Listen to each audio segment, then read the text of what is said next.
क्या बात है? आज हमारी ईद का चांद कुछ उखड़ा उखड़ा सा है। क्या कहूं, कैसे कहूं, किस मुंह से बताऊं कि जावेद भाई साहब ने आज हमारे साथ क्या किया है। क्या मतलब?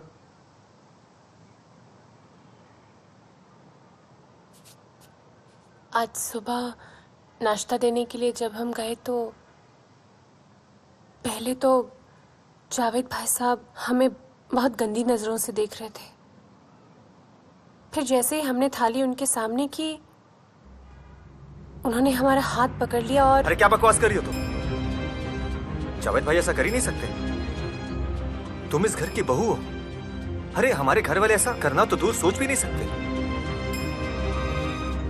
हमें पता था कि हम आपसे कुछ भी कहेंगे ना, आप हमारी बात पे विश्वास ही नहीं करेंगे। कैसे कर ले विश्वास इन बेबुनियाद बातों पर? तुम इस घर में आए हुए 1 महीना नहीं हुआ और तुम लगी दोनों भाइयों को लड़वाने। बस इन्हीं हरकतों की वजह से तुम लड़कियों के साथ ऐसा होता है। यही सुनना बाकी रह गया था बस, इसीलिए हमें ब्याह करके लाए थे यहाँ। अरे डायन हो तुम, जो दोनों भाइयों को लड़वाने के लिए अपनी इज्जत आबरू सब रास्ते पे ले आई हो। मुझे आज ऐसा लगता है कि तुम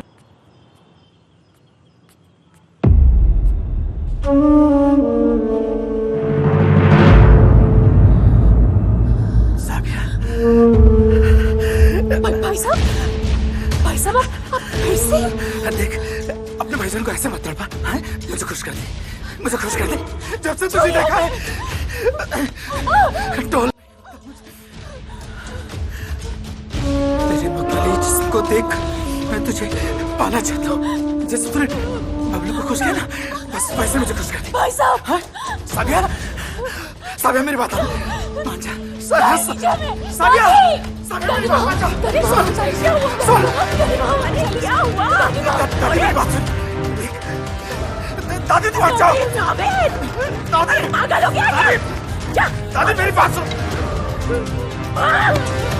भाग जा यहाँ से। भाग जा। दादी, मेरी बच्ची।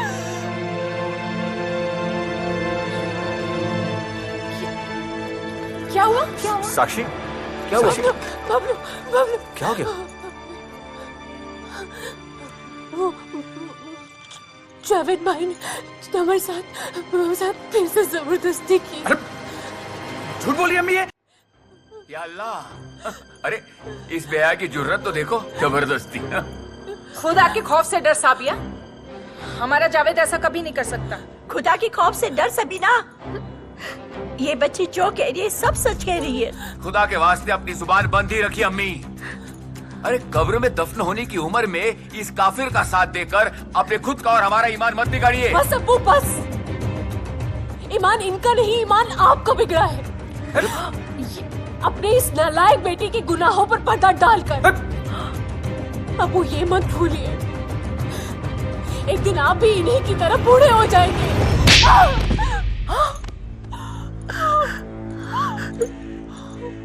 मेरे अब्बू से जुबान लड़ाती है?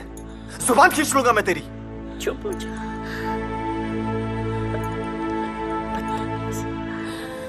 हर पल घुट कर मरने से तो अच्छा है कि आप अपने हाथों से ना हमारा गला घोट दीजिए, मार दीजिए हमें। कम से कम रोज रोज की हाय हत्या से छुटकारा मिल जाएगा हमें। एक बात हम अच्छी तरह से समझ गए हैं, एक बार को शैतान पे विश्वास कर लो,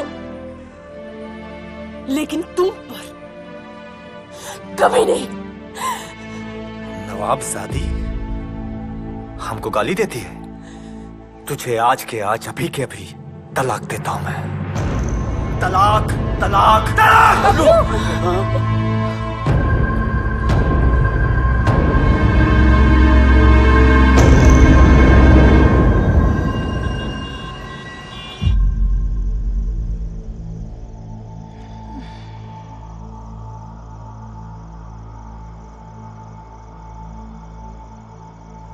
सब गलती साबिया की है। सारे हालात जानते हुए भी वो समझना ही नहीं चाहती। हमने उसे बहुत समझाने की कोशिश की।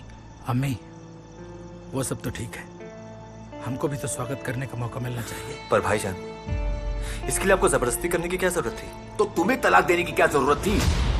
अरे जब तक औलाद पैदा नहीं हुई थी तलाक देने की कोई जरूरत नहीं थी।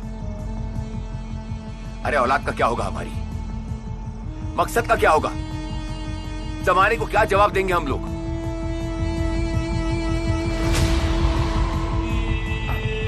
आप परेशान मत होइए, हम समझाते हैं उसको।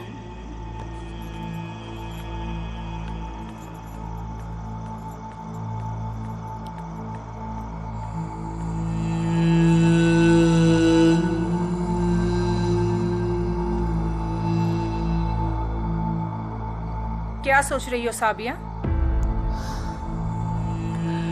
अब मैं यहाँ नहीं रह सकती, एक पल के लिए भी नहीं रह सकती।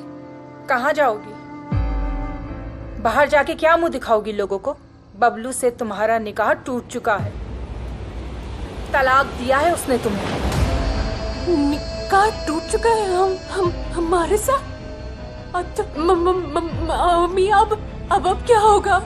एक रास्ता है, तुम चाहो तो बबलू से तुम्हारा दोबारा निकाह हो सकता है। कैसे?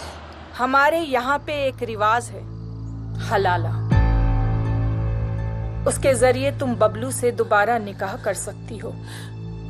हलाला क्या होता है? जब कोई तलाकशुदा औरत किसी गैर मर्द से निकाह करे, उससे जिस्मानी ताल्लुकात बनाए और फिर तलाक ले, उसके बाद वो अपने पहले शौहर से निकाह कर सकती है। तुम अपने उनसे हलाला कर लो। अम्मी आप ये क्या बोल रही हो? उनसे? वो हमारे अपने हैं और आप कह रही हैं कि हम उनके साथ सो जाएं? हाँ, तो इसमें बुराई क्या है?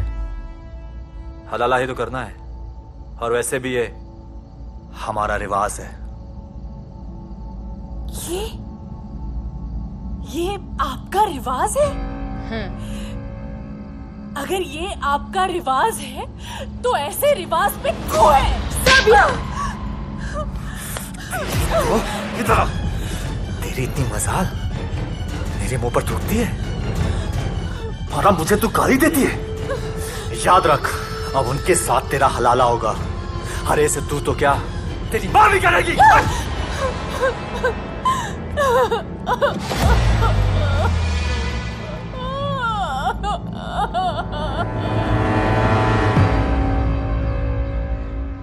एक बार में बोला गया 3 तलाक, तलाके बिद्दत होता है। बबलू, तुम्हें तो कम से कम गुस्से में ऐसा नहीं करना चाहिए था। काजी साहब, जो हो गया सो हो गया। आप कोई ऐसी तरकीब बताइए जिससे ये शोहर और उसकी बीवी साथ रह सके।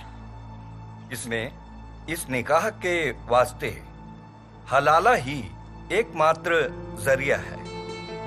भले ही एक रात के लिए हलाला करना पड़े, उसके बाद खुला से निकाह तुड़वा देंगे, तभी इनके बीच दोबारा निकाह जो होगा वो जायज होगा।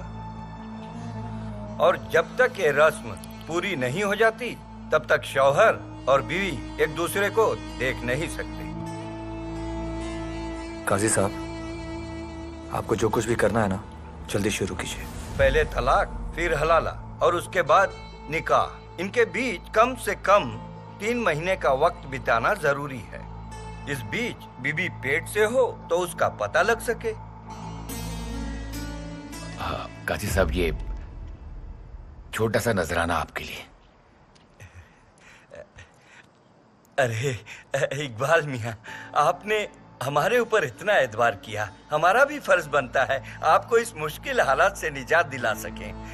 लिहाजा हमने इन 3 महीनों के इद्दत को 3 दिन में जायज ठहरा दिया। इस मुश्किल घड़ी में आपने हमारा साथ दिया, इसके लिए बहुत बहुत शुक्रिया।